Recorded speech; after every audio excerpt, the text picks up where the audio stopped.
आकाशवाणी भोपाल से प्रस्तुत हैं प्रादेशिक समाचार।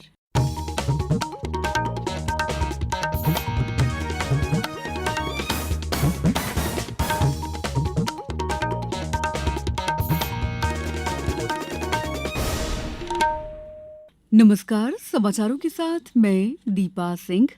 सबसे पहले मुख्य समाचार। बंगलुरु में निवेशक सम्मेलन रहा सफल। 3200 करोड़ रुपए के आए प्रस्ताव, 7000 लोगों को मिलेंगे रोजगार। देश में आज से हर घर तिरंगा अभियान की शुरुआत। प्रदेश में भी होंगे कई कार्यक्रम। नाग पंचमी के अवसर पर प्रदेश में नाग मंदिरों में विशेष पूजा अर्चना का आयोजन। और नीरज चोपड़ा ने पेरिस ओलंपिक में जीता रजत पदक। भारत को अब तक 1 रजत और 4 कांस्य पदक। अब समाचार विस्तार से। प्रदेश के युवाओं के कौशल को बढ़ाने के लिए गूगल क्लाउड ने मध्य प्रदेश में स्टार्टअप हब और सेंटर ऑफ एक्सीलेंस की स्थापना का प्रस्ताव दिया है। मुख्यमंत्री डॉ मोहन यादव ने बंगलुरु में आयोजित निवेशकों के सम्मेलन के बाद ये जानकारी दी। उन्होंने बताया कि तेजस विमान के निर्माता हिंदुस्तान एरोनॉटिक्स लिमिटेड से प्रदेश में रक्षा संबंधी उद्योग स्थापना के संबंध में चर्चा हुई है। इसी प्रकार एनवीडिया ने मध्य प्रदेश को भारत की इंटेलिजेंस राजधानी के रूप में स्थापित करने के लिए ब्लू प्रिंट तैयार करने का सुझाव दिया है।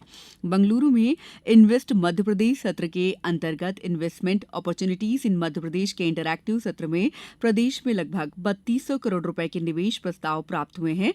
इससे लगभग रोजगार के 7000 अवसर सृजित होंगे। मुख्यमंत्री डॉ यादव ने कहा कि बंगलुरु में प्राप्त निवेशक प्रस्ताव के सकारात्मक परिणाम 28 अगस्त को ग्वालियर में होने वाली रीजनल इंडस्ट्री कॉन्क्लेव में दिखेंगे। मुझे इस बात का संतोष है कि आईटी सेक्टर में 4 एमओयू हमारे हुए हैं कि कुल मिलाकर के लगभग 3200 करोड़ से ज्यादा के निवेश के प्रस्ताव और लगभग 7000 से ज्यादा लोगों को रोजगार मिलने की संभावना का एक अनुमानित आंकड़ा हमारे को मिला है। उम्मीद करता हूं कि ये निवेश के प्रस्ताव 28 अगस्त जो ग्वालियर में हमारी अपनी रीजनल इंडस्ट्री कॉन्क्लेव होने वाली है उसमें इसके सकारात्मक परिणाम दिखेंगे। धीरे धीरे करके जिस प्रकार से मध्य प्रदेश ने अपनी मूल योजना बनाई थी कि हम अलग अलग राज्यों के साथ जाकर के वहां निवेश और निवेशकों से चर्चा करें, मुझे इसका संतोष है कि उस दिशा में सकारात्मक परिणाम ठोस सामने आ रहे हैं। एक बार फिर मैं बेंगलुरु की सभी मित्रों से जिनसे मिला हूं उनको सबके प्रति आभार भी मानता हूं और कर्नाटक के साथ मध्य प्रदेश के संबंध ये बने रहेंगे। एक बार फिर कर्नाटक के सभी नागरिकों को बधाई।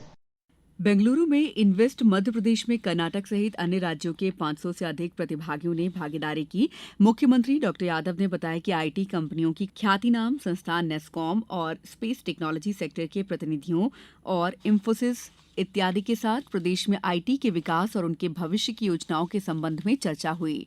Lab India, Reliance consumer, DHL global, tech Mahindra, Microsoft, Kaynes technology, Kirloskar systems सहित 30 से अधिक प्रमुख उद्योगपतियों से 1-to-1 मीटिंग की गई।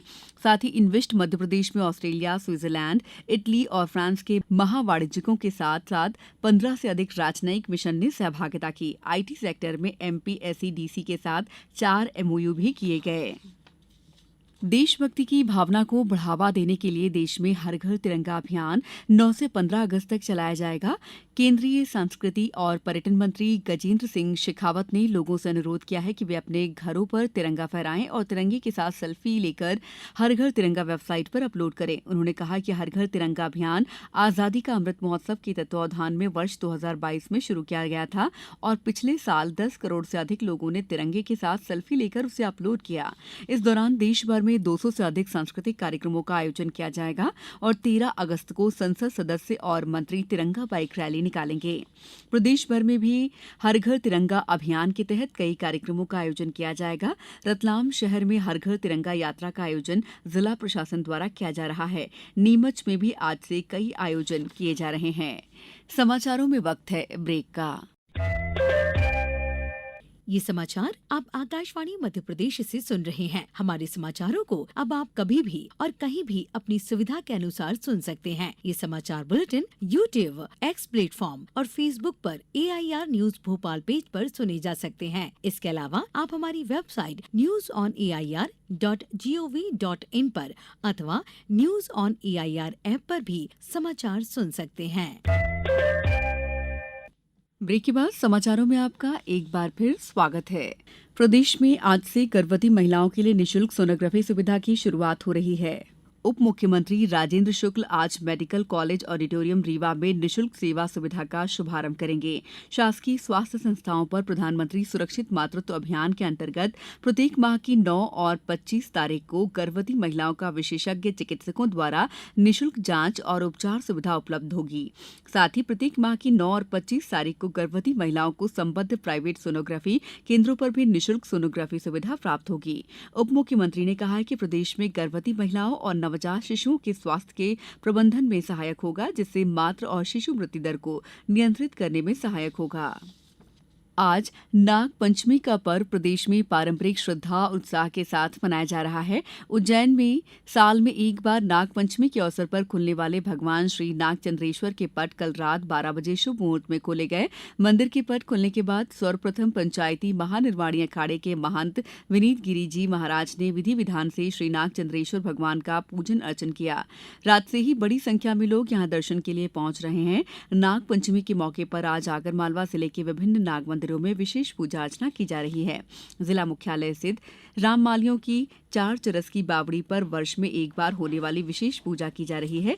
खंडवा में रामेश्वर कुंड नाग मंदिर, हाटकेश्वर वार्ड नाग मंदिर, शिवाजी चौक स्थित नाग मंदिर के साथ ही ग्राम रोशनाई के साथ अन्य नाग मंदिरों में श्रद्धालु पहुंचकर पूजा अर्चना कर रहे हैं।